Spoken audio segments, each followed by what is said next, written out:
12th exam board, அது Tamil Nadu 12th board படிக்கிற பசங்களுக்கு முக்கியமாக இந்த வாரத்தில் மந்த்லி அதுவும் இந்த வாரத்தில் வந்து பார்த்தீங்கன்னா டைம் டேபிள் எப்படி ஃபாலோ பண்ணுறது, சரி அப்படி ஃபாலோ பண்ணால் நம்மளுக்கு வந்து ஒரு 95+ மார்க் கிடைக்குமான்னு பார்த்தீங்கன்னா கண்டிப்பாக அது கிடைக்கும். நிறைய பேருக்கு டைம் டேபிள் வந்து போடுறதுக்கு டைம் இருக்கும், ஆனால் வந்து பார்த்தோன்னா டைம் டேபிள் போட்டுருவானுங்க, ஆனால் அது இம்ப்ளிமெண்ட் பண்ண மாட்டாங்க. சில பேர் இம்ப்ளிமெண்ட் பண்ணிவிட்டு இடகுறமாக ஏதோ ஒரு பேட்ச் வேறு போயிட்டு இருப்பானுங்க, ஆனால் டைம் டேபிள் போட்டு கரெக்டாக சிஸ்டமேட்டிக் பண்ணவும் முடியல. ஸோ உங்களுக்கு ஒரு அவேர்னஸ்ஸாக நான் ஒரு விஷயம் சொல்கிறேன், அதை ஃபாலோ பண்ணுங்கள். இது பண்ணிங்கனாவே 12th ஸ்டேட் போர்டு, இது வந்து நான் ஒரு சப்ஜெக்ட் சொல்கிறேன் பாட்னிக்கு, ஆனால் நீங்கள் பாட்னி மட்டும் எடுக்க வேணாம். நான் வந்து சில இதில் லைக் எப்படி சொன்னால் ஃபிசிக்ஸு, கெமிஸ்ட்ரி, மேக்ஸு, இம்பார்ட்டண்டான சப்ஜெக்ட் எல்லாத்துக்கும் சேர்த்து சொல்கிறேன். இது எல்லாத்துக்குமே நீங்கள் அப்ளை பண்ணுங்கள். இப்போத்துலேருந்தே உட்காரணும். கடைசியாக ஜனவரி மாதத்தில் ரெசல்யூஷன் எடுத்து அதுக்கப்புறம் 3 மாதத்தில் முடிச்சுட்டு போய் பப்ளிக் எக்ஸாம் எழுதுறேன்னு சொல்லி அந்த மாதிரி எதுவும் கதை பண்ண வேணாம். அந்த மாதிரி எதுவுமே யோசிக்காதீங்க. Okay, so class 12th board எக்ஸாமுக்கு weekly and monthly time table என்ன மாதிரி வேணும், அது மூலிமா நம்மளால் 95% மார்க் எடுக்க முடியும்னு பார்த்தோன்னா எடுக்க முடியும். எஸ், நான் உங்கள் பிரைட்டன் சார். இன்றைக்கி நம்ம எதை பற்றி பார்க்க போகிறோன்னா ஒரு டைம் டேபிளை பற்றி தான் பார்க்க போகிறோம். Okay, yes, okay. இப்போ வந்து 12th படிக்கிற ஸ்டேட் போர்டு மாணவர்கள், இப்போ 12th படிக்கிற ஸ்டேட் போர்டு மாணவர்களுக்கு கண்டிப்பாக கன்ஃபியூஷன் இங்கே தான் இருக்கும். எப்படி படிக்கணும், சரி டைம் டேபிள் போடுறதுக்கு ஆள் இல்லை, சரி டைம் டேபிள் போட்டோம், அதை கரெக்டாக ஸ்ட்ரிக்டாக நம்ம டிசிப்ளினாக ஃபாலோ பண்ணுறோமான்னு பார்த்தா அங்கேயும் ஒரு கேள்விக்குறி இருக்கும். நான் என்ன சொல்கிறேன்னா, இந்த வீடியோவில் நீங்கள் டைம் டேபிளுக்கு ஒரு அவேர்னஸ் கொடுத்தாலும் உட்காரணும், நீங்கள் உட்காந்து படிக்கணும். ஜான்வரின்னு கொண்டே போகாதீங்க. அதுக்கு முன்னாடி உங்களுக்கு லைக் இப்போத்துலேருந்தே நம்ம படிக்க ஆரம்பித்தா மட்டும்தான் நம்மளுக்கு போக போக போக ஒரு க்ரோத் கிடைக்க ஆரம்பிக்கும். இப்போ நம்ம வந்து ஒரு 40லேருந்து 50 எடுக்கிறது கொஞ்சம் ஈஸியாக இருக்கும், ஆனால் 50லேருந்து 60 கொஞ்சம் கஷ்டமாக இருக்கும் 40யை கம்பேர் பண்ணும்போது. அப்புறம் 70 to 80 கொஞ்சம் கஷ்டமாக இருக்கும். அப்புறம் 90 to 95ன்றது ரொம்பவே கஷ்டமாக இருக்கும்.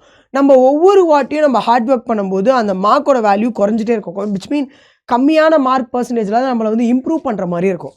ஸோ நான் என்ன சொல்கிறேன், ஸ்டேட் போர்டு மாணவர்கள் வந்து பயங்கரமாக படிப்பாங்க, ஆனால் என்னென்னா ரொம்ப லெத்தாஜிக்காக இருப்பாங்க. கடைசி 3 மாதத்தில் படிச்சுக்கலாம் அந்த மாதிரி மைண்ட் செட்டில் தான் இருப்பாங்க. அந்த மாதிரி எடுக்க தேவையில்லை.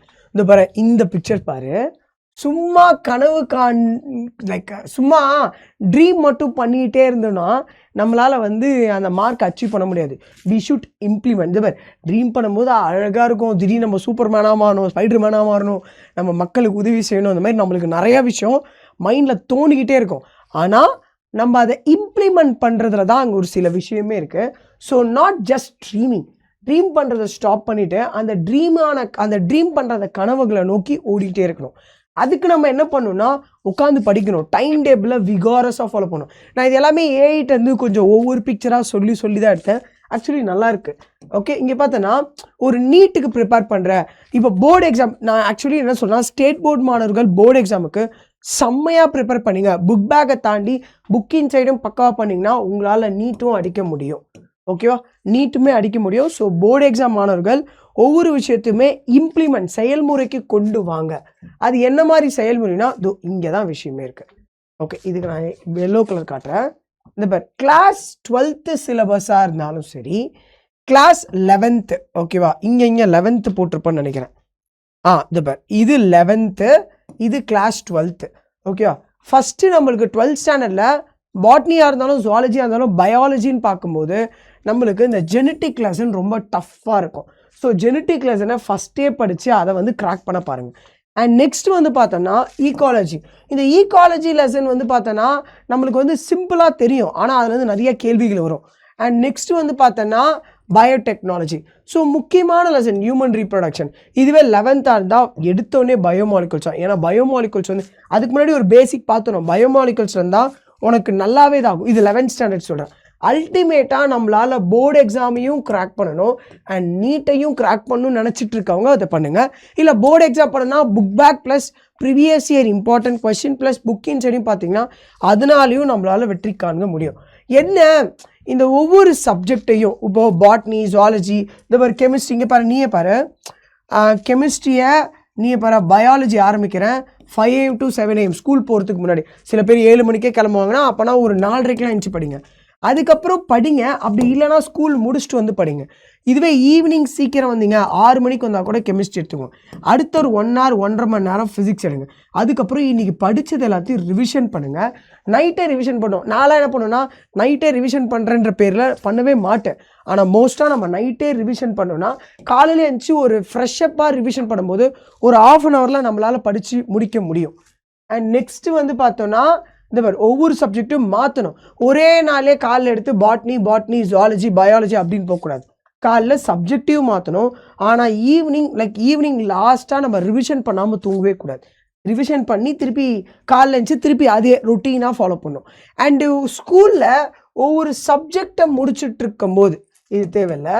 நம்ம ஸ்கூல் இது ரொம்ப தேவை. இது என்னென்னா இப்போ ஃபிசிக்ஸ்லாம் எடுத்தோன்னா ஃபார்முலா ஷீட்டு யூனிட்ஸு, இப்போ மேக்ஸ்லாம் எடுத்தோன்னா என்ன சாப்டருக்கு என்னென்ன ஃபார்முலாஸ்லாம் இருக்குது, அந்த ஃபார்முலாஸ்க்கு என்னென்ன கொஸ்டின்ஸ்லாம் இருக்குது, கொஸ்டின்னு பேஜ் நம்பரு எக்ஸாம்பிள் நம்பரு இதை ஒரு வாட்டி மார்க் பண்ணி வச்சுட்டு ஒரு டார்கெட்டாக வச்சு நம்ம வாரத்தில் முடிக்கணும்.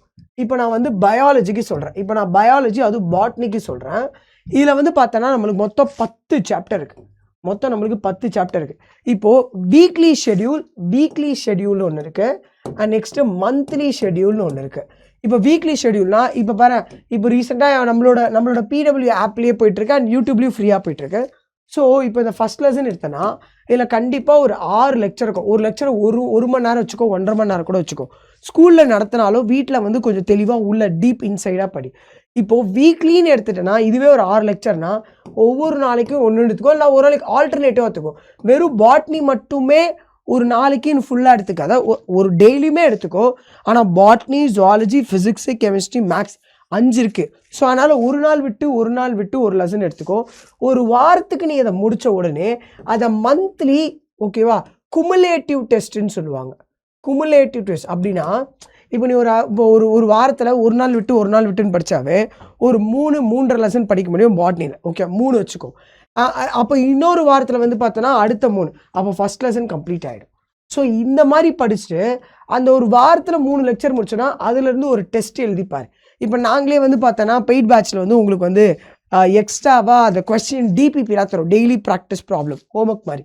அதில் 3 லெக்சர் தான் ஒரேடியாக சேர்த்து போடு. அடுத்தது 3 லெக்சர் முடிச்சோடனே ஒரு லெசன் முடிஞ்சிடும். அதுக்கப்புறம் இது ஒரு வாரத்துக்கு 3 லெக்சர்னா அந்த வீக்லியோட எண்டில் டெஸ்ட் எழுதிப்பார். ஆனால் ஒரு மாதம்னு வரும்போது உன்னால் மேக்ஸிமம் 2 லெசன் முடிக்க முடியும், இல்லைனா ஒரு லெசனாவது முடிக்க முடியும். ஸோ இந்த மாதிரி கான்செப்டை மந்த்லி ஒரு வாட்டி டெஸ்ட் வச்சுக்கோங்க. அடுத்தது இப்போ 2வது மாதம் எடுத்துக்கோ. 2வது மாதத்தில் ஃபஸ்ட்டு 4 வாரத்தில் உன்னால் இந்த 2 லெசனும் முடிக்க முடிஞ்சுன்னா முடிச்சுட்டு செகண்ட் மந்தில் first lesson, second lesson, third lesson, fourth lesson சொல்லி அந்த மாதிரி டெஸ்ட் எழுதி பழங்க. சார் அப்போ வாரத்தில் எப்படி சார்? வாரத்தில் நீ இப்போ இந்த லெசனில் வந்து இப்போ 6 லெக்சர் ஒரு 6.5 மணி நேரம் தேவைன்னா ஒரு நாளைக்கு 1 மணி நேரம் வச்சாலுமே ஒரு வாரத்துக்கு ஒரு நாள் விட்டு பண்ணும்போது நம்மளுக்கு 3 தான் முடிச்சிருப்போம். அப்போ என்னன்னா அந்த பாதி லெசன் முடிச்சிருக்கல அதுலேருந்து ஒரு டெஸ்ட் வந்து எழுதிப்பார். ஒரு கொஷின்ஸை நெட்லேருந்து டெவலப் பண்ணி அது மூலிமா எழுதிப்பார். இல்லை நாங்களே டிபிபிலாம் கொடுத்துருப்போம், அது மூலியமாகவும் எழுதிப்பார். ஸோ இந்த மாதிரி வாரத்தில் ஒரு நாளைக்கு எண்டில் டெஸ்ட் வச்சுக்கோ. மாதத்தில் வரும்போது லெசன் வைஸாக டெஸ்ட் எழுதிக்கோ, சொல்லி பார்த்துக்கோ. இப்போ என் ஃப்ரெண்டுக்கெலாம் ஒரு வாட்டி படித்தாவே மண்டே ஏறும். இப்போ இன்னொரு ஃப்ரெண்டுக்கு 3 வாட்டி, எல்லோரும் மோஸ்ட்டாக வந்து 3 வாட்டி படி, 4 வாட்டி படி, கால் லஞ்சு படின்னு சொல்லுவாங்க. எனக்கு 11 வாட்டி படித்தா தான் எனக்கு வந்து ஞாபகம் இருக்கும். அப்போலாம் 11 ரிவிஷன். ஸோ உனக்கு எது சேச்சுரேட்டடாக இருக்குது, உனக்கு வந்து எது பக்காவாக செட் ஆகுதோ அந்த லெவலுக்கு ரிவிஷன் பண்ணிக்கிட்டே இரு. உன்னால் எவ்வளோ ரிவிஷன் பண்ணுறது மட்டும் இருக்காது, எழுதிப்பார். ஏன்னா இது it's a board exam. So நீ வந்து நிறையா டயக்ராம்ஸ் இதெல்லாம் வரைஞ்சி பார்க்கணும். அடுத்தது இதே மாதிரி தான். இப்போ டைம் டேபிள்னு எடுத்தோன்னா இப்போ நான் இப்போ தான் சார் ஸ்டார்ட் பண்ணுறேன், ஜூலை தான் ஸ்டார்ட் பண்ணுறேன்னா ஜூலைக்கு இந்த 2 லெசன் எடுத்துக்கோ. இல்லைனா ஆகஸ்ட் மிட் வரைக்கும், ஆகஸ்ட் 15 வரைக்கும் இந்த 2 லெசன். அதுக்கப்புறம் ஆகஸ்ட்டுக்கு அப்புறம் செப்டம்பர் 15க்கு இந்த லெசன். செப்டம்பருக்கு அப்புறம் என்னடா வருது, June, July, August, September, October 15க்கு இந்த 2 லெசன். அடுத்தது நவம்பர் 15க்கு. நீ டிசம்பர் வர்றதுக்குள்ளே இல்லை ஜான்வரி 15க்குள்ளே உன்னால் 10 லெசன் முடிக்க முடியும். ஸோ மாதக்கணக்கில் நீங்கள் இந்த மாதிரி கரெக்டாக டைம் டேபிளை பிரித்து, டைம் டேபிள் போடுறது மட்டும் இம்பார்ட்டன்ட் கிடையாது, உட்காந்து செயல்முறையில் கொண்டு வரணும். அந்த லெவலுக்கு படிக்கணும். இப்போ நான் திருப்பியும் சொல்கிறேன், first lesson, second lesson, third lesson, fourth lesson, fifth lesson, sixth lesson, 7th, 8th, 9th, 10th இதெல்லாம் சாப்டர்ஸு நான் இப்போ பேர் போடலை. இதில் வந்து பார்த்தோன்னா அதிகமான 5 மார்க் எங்கன்னு பார்த்தோன்னா principle of ecology. Principle of ஈக்காலஜியில் 2 மார்க் வரும், 3 மார்க் வரும், 5 மார்க் வரும். And first lesson sexual asexual reproduction in plants, இதுலேயும் 2 மார்க் வரும், 3 மார்க் வரும், 5 மார்க் ப்ரீவியஸ் இயர். அப்போது இந்த லெசனை வந்து படிக்கும்போது கொஞ்சம் 5 மார்க்குக்குன்னு படிச்சேன்னா அதே கான்செப்ட் தான் 2 மார்க் 3 மார்க் வரும்போது ஃபுல்லாக முடிச்சிடுங்க. ஆனால் இந்த 2 லெசன் இருக்கு பாருங்க, இதில் கிளாசிக்கல் ஜெனட்டிக்ஸும் பிளான்ட் அந்த எக்கனாமிக்கல் யூஸ்ஃபுல் இன் பிளான்ஸ், இதுலேருந்து நம்மளுக்கு கண்டிப்பாக 5 மார்க் அதிகமாக வரும். ஸோ இதை பார்த்துக்கோ. 3 மார்க்குக்கு குரோமோசோமல் பேசிக் ஆஃப் இன்ஹெரிட்டன்ஸ், அப்புறம் என்விரான்மெண்டல் இஷ்யூன்னு ஒன்று இருக்குது பாரு. அது 8th லெசனா என்விரான்மெண்டல் இஷ்யூ, இதை வந்து 3 மார்க் ஃபோக்கஸ் பண்ணிக்கோ. 2 மார்க்குக்கு பிளான்ட் டிஷ்யூ கல்ச்சர் எப்பயாவது 5 மார்க் கேட்பாங்க, rare. Principle and process of biotechnology, இதை 2 மார்க்குக்கு வச்சுக்கோ. அண்ட் நெக்ஸ்ட்டு பிளான்ட் ப்ரீடிங், இதையும் நீ 2 மார்க்குக்கு வச்சுக்கோ. நீ மாத கணக்கில் நான் உனக்கு பிரித்து விட்டேன். ஓகே, இப்போ நீ ஜூலை 15 இப்போ ஸ்டார்ட் பண்ணுறோம், இல்லை இன்றைக்கி வந்து ஜூலை ஆல்மோஸ்ட் முடிய போகுதுன்னா ஜூலை எண்டில் ஸ்டார்ட் பண்ணி ஆகஸ்ட்டோட எண்டில் முடிக்கிறேன். சும்மா ஒரு 28ன்னு வச்சுக்கோ. அடுத்தது அக்டோபர் 28. சரி, இதில் நடுவில் நிறைய லீவ்ஸ் வரும். November 28, December 28. இப்போ இந்த நடுவில் நிறைய எக்ஸாம் ஹாலிடேஸ் வரும்.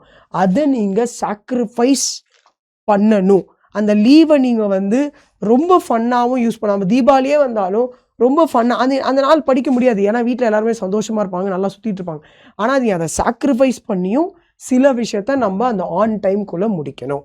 அந்த மாதிரி நம்ம பண்ணோன்னா நம்மளால் சாதிக்க முடியும். நீ இப்போ ஒரு நாள் இப்போ பாரு, ஒரு ஸ்டெப்பில் நம்மளால் பப்ளிக் எக்ஸாமில் ஃபுல்லாக ரீட் பண்ண முடியாது. ஸ்டெப் பை ஸ்டெப்பாக வீக்லி ஷெடியூலாக கரெக்டாக ஃபாலோ பண்ணி லெக்சர் வைஸாக பார்க்கணும். ஓகே, இனி நான் ஒரு 2 பக்கம் பார்த்தேன்னா அந்த 2 பக்கமே நீ போதும். பாட்னியில் அந்த 2 பக்கம் ஜுவாலஜியில் அந்த 2 பக்கம் கெமிஸ்ட்ரியில், இந்த மாதிரி ஸ்டெப் பை ஸ்டெப்பாக முடிச்சு தான் நம்மளால் டிசம்பர் வரும்போது கம்ப்ளீட் ரிவிஷன் கொடுத்து நம்மளால் முடிக்க முடியும். ஓகே, ஸோ தேங்க்யூ பசங்களா, தேங்க்யூ. ஓகேவா, எனக்கு தெரிஞ்சு நான் சொன்னது எல்லாத்தையும் இந்த வீடியோவில் பார்த்துட்டு அப்சர்வ் பண்ணுங்கள், நோட் டவுன் பண்ணுங்கள், இம்ப்ளிமெண்ட் செயல்முறை கொண்டு வாங்க. கடினமாக இல்லைங்க, நம்ம பப்ளிக் எக்ஸாமில் நல்ல மார்க் எடுப்போம். ஸோ கமெண்ட்டில் உங்களுக்கு ஏதாவது டவுட் இருந்துச்சுன்னா நீங்கள் கமெண்ட் பாக்ஸில் போடலாம். So thank you so much.